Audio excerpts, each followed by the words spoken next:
Didier Kling, bonjour. Bonjour. Bienvenue, vous êtes le président de la CCI Paris-Île-de-France. On vous reçoit régulièrement sur le salon des entrepreneurs. La dernière fois, c'était ici, il y a un an. Depuis, il s'est passé pas mal de choses pour le réseau des CCI, notamment avec des réductions de financement, etc., qui vous obligeaient finalement à opérer un virage stratégique, à un peu repenser votre business model. Concrètement, ça se traduit comment aujourd'hui ?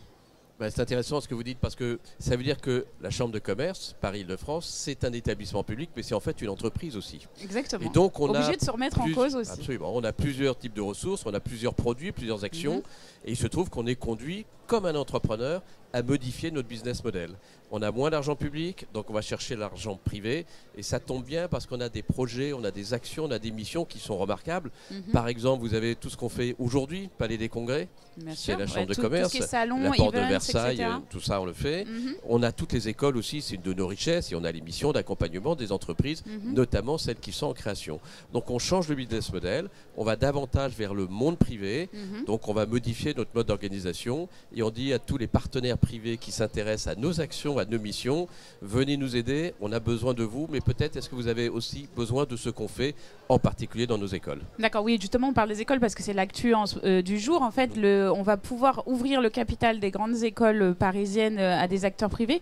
C'est quoi l'objectif ? Est-ce que c'est juste de ramener de l'argent frais ou aussi peut-être ramener des compétences nouvelles ? Non, oui, l'objectif c'est clair. Notre vocation c'est un service d'intérêt général ici dans ce domaine. On forme aujourd'hui, vous savez, à peu près 60 000 personnes tous les ans, plus de 15 000 apprentis. On peut citer quelques écoles pour... Il y a quelques écoles que vous pouvez citer. Évidemment, il y a les grandes écoles de management, HEC, ESSEC, ESCP. Mais il y a d'autres écoles qui sont toutes des pépites. Vous avez Ferrandi, école de la restauration, gastronomie et maintenant également de l'hôtellerie. Vous avez les Gobelins, école de l'image. Vous avez l'ICIPCA, école des parfums. Enfin, il y en a un tas. On n'imagine pas forcément qu'elles sont publiques ou à 100% aujourd'hui. Donc le but pour nous, il est simple, il est de dire nous devons servir les entreprises du territoire, c'est-à-dire nous devons former pour elles les hommes et les femmes dont ces entreprises ont besoin demain. C'est ce qu'on essaie de faire dans les meilleures conditions. Et l'idée, c'est de dire, on le faisait pour partie avec de l'argent public, il y a de moins en moins d'argent public, on va voir les acteurs privés, on leur dit vous avez besoin de former. Dieu sait si aujourd'hui chacun reconnaît qu'il y a un besoin énorme de formation, eh bien venez nous aider à développer ces entreprises, ces écoles, ces établissements. Et les premiers contacts que vous avez avec eux sont plutôt favorables ? Enfin, comment ils réagissent à ça ? Comment vous dire que les premiers contacts ne sont pas favorables ? Ils sont enthousiastes. Parce que ce sont des pépites, parce que ce sont des beaux noms. Ça va nous permettre d'évoluer, ça va nous permettre de nous développer et de mieux répondre encore aux besoins, aux attentes de ces entreprises du territoire. D'accord. Alors juste, on va ramener le débat ici au Salon des entrepreneurs. Pour les entrepreneurs qui sont ici, est-ce que vous pouvez nous dire un petit peu concrètement ce que fait la CCI au quotidien et comment vous aidez ces entrepreneurs au quotidien ?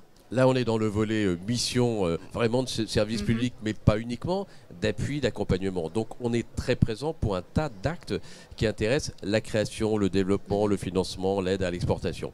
Par exemple, vous pouvez aller à la Chambre de commerce ou sur le site, vous avez quelque chose qu'on a mis en place avec la région qui s'appelle Entrepreneur #leader. Vous allez voir, il y a des produits qui sont gratuits, vous êtes accompagné par des conseillers de la Chambre de commerce qui vous aident à créer, à financer, à développer, enfin, toutes les phases de l'entreprise.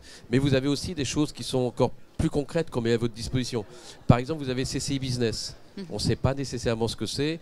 Il faut garder à l'esprit le fait qu'il y a aujourd'hui en Île-de-France le plus grand marché d'Europe. 35 milliards d'euros, le Grand Paris, sur plusieurs années, c'est vrai. Il y a plusieurs étapes, les Jeux Olympiques 2024 et la suite jusqu'en 2030.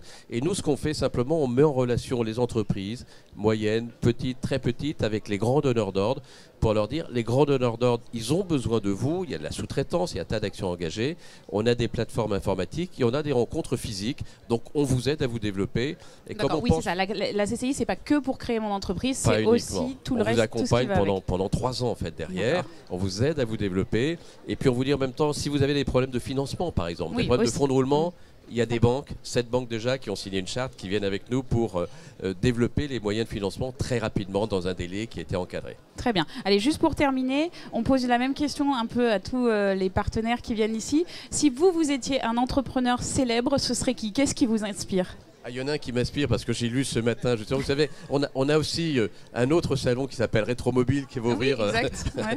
Et les voitures anciennes, c'est André Citroën, qui était à la fois un homme de marketing et un ingénieur. Il a marqué profondément les esprits. C'est une entreprise française qui se développe encore aujourd'hui avec des gènes, avec quelque chose de miraculeux. Et on y revient. Et on y revient aujourd'hui. Merci beaucoup. Merci à vous.